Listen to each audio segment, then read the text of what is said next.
ये हिंदुस्तान है और एक फैसला आपको करना है। ठीक है कि फिजा ठीक नहीं, मालूम है कि माहौल डर का है।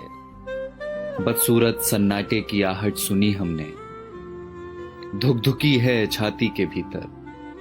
फिक्र है बुजुर्गों की, बच्चों की।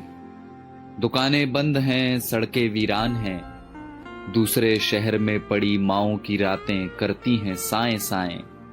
कोई घर नहीं आता, दोस्तों को भींच लेने को तरसती हैं बाजुएं। बूढ़ी दादी कहती हैं मुल्क को किसी की नजर लग गई। डर लगता है ना? पर वो बता रहे हैं कि सफेद कोट पहनने वाले कुछ पढ़ाकुओं ने प्रयोगशालाओं में जान दे रखी। वो बता रहे हैं कि महज कुछ हफ्तों की कैद के बाद कई दिशाओं से आ रही है राहत की महक। मेरे पड़ोस की एक बच्ची ने फोन कर दिया है अपने दोस्तों को, कोरोना चला जाएगा तो फिर से खेलेंगे चोर पुलिस का खेल। सारी दुनिया सख्ती और नरमी दोनों का सही इस्तेमाल सीख रही है। सारी दुनिया में लोग इस बीमारी से सबक ले रहे हैं। सारी दुनिया समझ चुकी है कि ये लड़ाई बंदूकों और जहाजों की नहीं, धीरज और प्रेम की। और ये हिंदुस्तान है जिसने सब देखा हुआ है, बंगाल के अकाल से भुज के भूकंप तक, सुनामी पुनामी सब झेली हुई। बस जिगरा चाहिए, करुणा चाहिए। और देखना बहुत जल्द होगा जब हमारी बसों में प्रेमी हाथ पकड़कर बैठेंगे और धक्का लगने पर फिर चूमेंगे चोरी चोरी। देखना बहुत जल्द होगा जब दफ्तर की सारी थकानें हारेंगी, जब मिल बैठेंगे कई साल पुराने दोस्त। फिर से आसमां गुलाबी होगा, मंदिरों की घंटियों से, अजान के स्वरों से। सड़कों पर लकड़ी की डंडी से टायर दौड़ाते बच्चे लौटेंगे। लौटेगा कीर्तन को जाती औरतों का शोर और गोलगप्पे वाले को 10 का नोट पकड़ाती लड़कियां।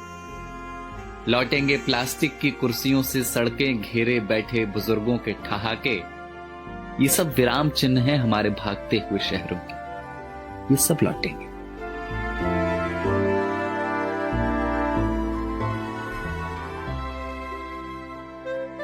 बस ये हिंदुस्तान है और आपको एक फैसला करना है। फैसला एकांत के अभ्यास का और अपने समाज पर विश्वास का। वसंत कोई प्लेन या ट्रेन में बैठकर नहीं आता, वो चला आएगा आपके बंद पड़े घर की खुली हुई खिड़कियों से। कुछ दिन घर में रहिए जहां अपने रहते हैं। इसी बहाने फुर्सतों को जी लीजिए। शीशे में देखकर फिर से बनाइए चेहरे। फिर से बचपन वाले क्रिकेट शॉट हाथ से मारिए हवा में। पुरानी किताबों की धूल झाड़िए जरा। अलमारी पर चिपकी बिंदियों का गोंद छुड़ाइए जरा। डर है तो हो पर नफरत ना हो। कैद है तो हो, अकेलापन ना हो। शक है तो हो, स्वार्थ की जगह ना हो। बीमारी है तो होगी अपनी जगह, आत्मा बीमार ना हो। तो ये हिंदुस्तान है जनाब और एक फैसला आपको करना है। तो जाइए पहले हाथ धोआइए और पड़ोसी को फोन करके वाईफाई ले लीजिए और चिल्लाइए खिड़कियों से या धुन बनाकर गाइए इसे कि किसी का हाथ छूना नहीं है पर किसी का साथ छोड़ना नहीं। और कल जब सब कुछ खुलेगा तो देखना हमारे इन्हीं आसमानों में उड़ते हुए पंछी कहेंगे कि कमबख्त इंसानों की इस जिद्दी जात ने एक लड़ाई और जीती।